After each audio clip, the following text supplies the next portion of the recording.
Hey guys, this is Joe, welcome to the channel. Today we are looking at the all-new Kia EV3. This is the Lite, which is considered to be the basic version for the New Zealand market. Today we are looking at the exterior, interior, or the features, pricing for this particular vehicle. In the next video, I'll do a POV drive to let you know my driving impression about the all-new Kia EV3. Now let's get started.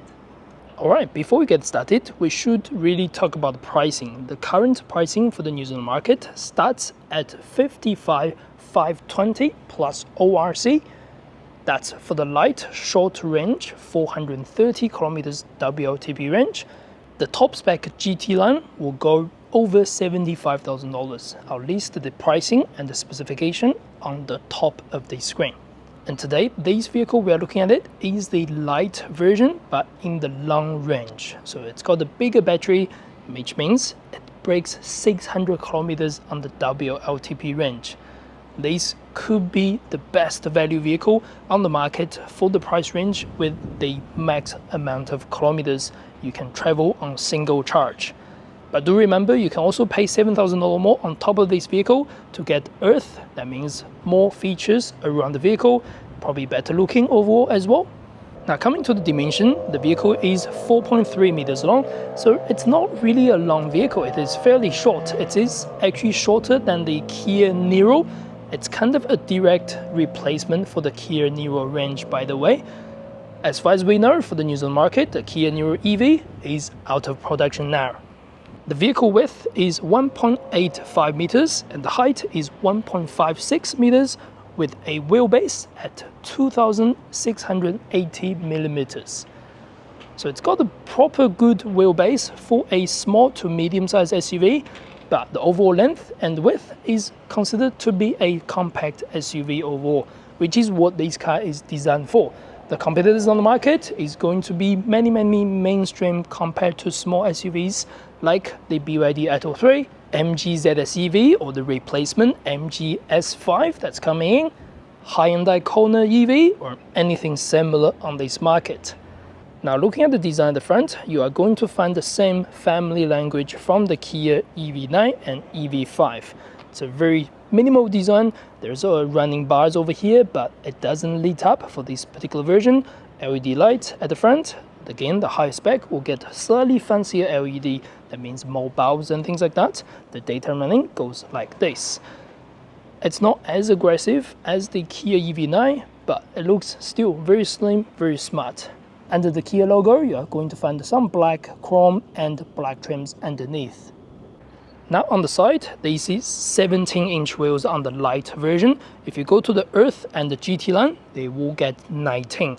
17-inch doesn't look too big, but you know what's really good about it? It's the range. It's probably one of the reasons this vehicle gets over 600 kilometers combined range on the WLTP conditions. Anyway, door handles are flush looking, so they look fine. Press here, you can lock, just like that. Press here, you can unlock. Push the other side, you can then pull it open. It's not as easy as I wish. The EV9 come with the electric door handle, feels a little bit fancier, but it's okay. But then go to the back, this just to get the normal handlebar. It's built onto the seat pillar, which actually looks quite cool. There's no door handles, of course, on the door anymore. Now the wheel arch at the front and the wheel arch at the back looks quite close to rectangular, but there's some curves around it. They are all black panels. It does make the car feels quite rugged. And then the seat pillar, along with the lines at the back, they are all black colored again. The roof rails on this trim is also black colored. Now, moving to the back, I think this is the best place for the vehicle in terms of its designs and functions. It doesn't go as sharp as the EV9. It doesn't cut straight through, but you can see the lines that kind of goes back, then drops down. It's actually really cool. That creates a reasonable good amount of boot space, which we're going to go through that soon. But design-wise at the back, very easy. Reverse camera is over here. The windscreen wiper is actually on the top, so it's hidden underneath. There we go. It's pretty smart. And then EV3 logo on here, Kia logo in the center. Again, chrome finish over here, some reflectors and black panels underneath again. Now the charging port is located on the driver's side. Press this, that'll open up. It supports AC and DC fast charging.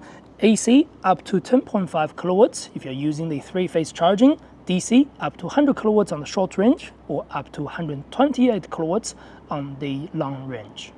It does also come with the vehicle to load function and vehicle to load cable. That means you can power your appliances when you go out camping. All the EV3 sold in New Zealand come with the NCM batteries. That means short range is 58.3 kilowatt hour battery and long range is 81.4 kilowatt hour battery. Now at the front, all the EV3 trims get a Frunk. It's 25 liters, so very small but still relatively useful. It's got the sort of upper level and lower level with some mat underneath. Now the boot opening on the light version is going to be manual adjustment, where the higher spec Earth and GT line will get the power lift tailgate. The boot volume is 460 liters if you have the seats all the way back, and underneath you got plenty of storage over here. You can also slide this to a lower level. That means this is a lot bigger than the car suggests. So the rear seats are 40-60 split. That means once you drop that down, you are going to get more than 1,400 liters of total boot volume. Now getting to the back is fairly easy. The door opening is really wide. The base is quite supportive over here. This is again the base model, so just a pure fabric seats. I believe some of the material they use is recycled, so that's very good for our environment. Now let's step inside. Now I'm 178 centimeters tall, or 5'10". I've got okay amount of headroom. Someone who is probably 6 foot or taller may just touch the head over here. Now in front of me, that's my seating position at about 178 centimeters tall. I've got okay amount of legroom. Foot space is okay as well. The seats are relatively high and you're not going to scratch your shoes or anything like that. The windows are really large, but because the roof is slightly lower, your view is kind of limited out at the back. Now features wise, pockets over here, good material, air vents at the back, USB-C charging on each end of the seats, pockets underneath for some storage. In the center, we got nice armrest over here. I love the material they use around here. It doesn't feel too cheap at all. It feels quite well made around all the qualities. Now the rear door's material is quite plasticky. There's some material on the top, material over here, chrome trims or sort of satin chrome trim over here, some material over here. Again, they are like rubbery feel, but they are still sort of plastic overall. There's some leather padding over here for your armrest. And the door handle opens like this. Again, plasticky feel. It's not too bad, but nothing really premium. But if you go to the higher spec, some of the designs might be different. Now the seats at the front for the light version is just manual adjustments. There are some fabric trims over here. Again, this design is not too bad at all. I quite like the fabric seats. It's not terrible. And again, some recycled material here and there, as you can see. Now, this is what it looks like once you step inside. It is a lovely place to be. First thing, steering. It felt very similar to the Kia EV5 and Kia EV9. It's got leather surrounds over here, leather material on the side, and all the controls are over here. The drive mode is not located over here, since this is kind of a slightly smaller steering compared to the EV9, as it is a smaller car. The push button start and the gear shifter is all below the steering column, which is actually fun. Indicator on the right, windscreen wiper on the left. Compared to the EV9, this now has a facial monitoring system, so it's going to give you pings and pings if you're not watching the road. Over here, we are getting the 12.3-inch digital dashboard.